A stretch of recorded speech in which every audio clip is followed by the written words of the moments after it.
حضور نے فرمایا جس نے جان بوجھ کے نماز چھوڑی اس نے تو رب کے رب ہونے کا انکار کیا ہے۔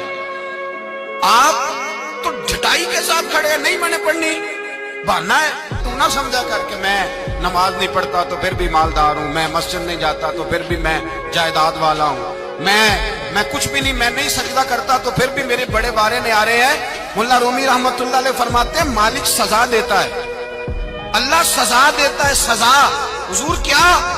فرمایا پیسے دے کے، اولاد دے کے، جائیداد دے کے، کہتا یہ سارا کچھ لے، باہر نکل جا، میرے گھر نہ آنا، نکل جا یہاں سے میرے گھر۔ اسے سجدے کی توفیق اگر اللہ نہیں نہ دیتا تو سمجھا ہی نہیں، یہ تو سزا ہے رب کریم۔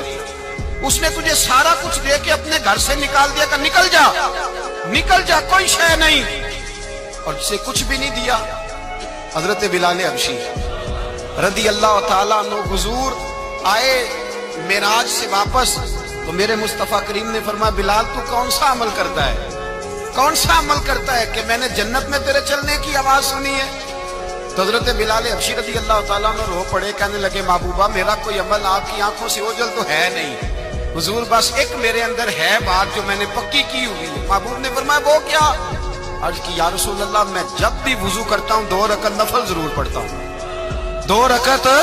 اور سن لے حضور نے کیا فرمایا، فرمایا تیرے ان 2 رکعتوں کی برکت سے جو تو وضو کے ساتھ پڑھتا ہے تو زمین پہ چلتا ہے پر تیرے چلنے کی آواز جنت میں بھی سنائی دیتی ہے۔